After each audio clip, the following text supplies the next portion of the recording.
Sasa ni waombe wa Tanzania tusije tu kukimbia hapa bila kutambua kwamba mazoezi au michezo ni vitu vya msingi kwenye afya yetu. Nakumbuka Rais wa Jamhuri ya Muungano wa awamu ya 5 na awamu ya 6 walianzisha rasmi na kutangaza wakati huo kwamba lazima tufanye mazoezi, kwa sababu mazoezi yanasaidia kwenye vitu vingi kwenye miili yetu, kuimarisha miili yetu, kuepukana na magonjwa mengi. Sasa naona kama bado hamasa ya michezo, lakini mazoezi kwa watu kwa ajili ya afya zao imekuwa nzito. Niombe kuwaambia kupitia mbio hizi, watu wote tutumie fursa za kufanya mazoezi ili kujiimarisha katika afya zetu na kuepukana na magonjwa madogo madogo, magonjwa maambukizi. Lakini pia kufanya mazoezi kuna kinga mwili, kunaimarisha mwili, kunafanya mwili wako kuwa na faida kubwa kiafya. Kwa hiyo mimi niwaombe kupitia mbio hizi kuendelea kuwahamasisha Watanzania, lakini watu wa mkoa wa Mbeya, lakini kila mtu kwa nafasi yake, awe mzee, awe kijana, awe mtoto, tufanye mazoezi kwa ajili ya afya zetu, kwa ajili ya kuongeza umri wetu. Kitaalamu,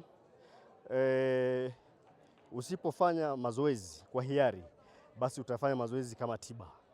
Tumeona jinsi gani mazoezi yanavyoimarisha afya na kusaidia kukabiliana na magonjwa yasiyoambukizwa, kisukari, presha na mambo mengine. Ukienda hospitali kwenye matibabu, ukisha kutwa na magonjwa haya yasiyoambukizwa, kwa mfano presha na visukari, pamoja na dozi yote watakayokupa hospitali, bado kuna package watakayokupa.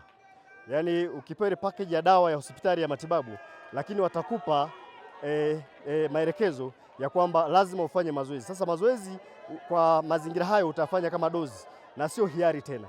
Kwa mantikio sasa utachagua utumie package ya dawa za hospitali kwa lazima pamoja na mazoezi, au ufanye mazoezi kwa hiari ili iwe ni sehemu ya maisha yako ambao unakuwa umepiga ndege wawili kwa jiwe moja, kwamba umetengeneza afya lakini pia unaweza kukinzana na magonjwa yasiyoambukiza ambao baadaye ungepewa dawa za hospitali, lakini pia ukapewa na maelekezo ya kufanya mazoezi kwa lazima.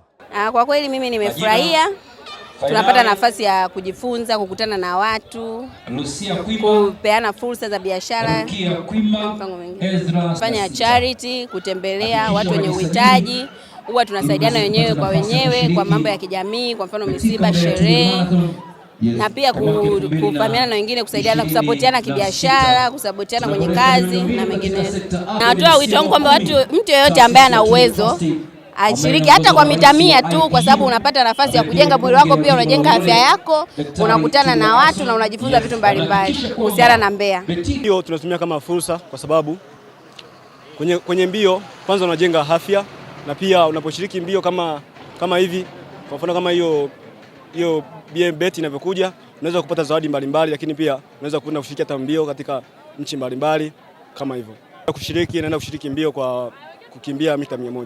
Bila shaka naweza kwenda kushinda kwa sababu nimejiandaa na nina mazoezi ya kutosha, kwa sababu kila siku naamka na nafanya mazoezi ya kukimbia kama hivi. Kwa vijana ni kwamba ni vema washiriki wao wanafanya jogging ili waweze kupata fursa kama hizo, kwa sababu ni moja ya fursa ambayo inaweza kufanya waende viral.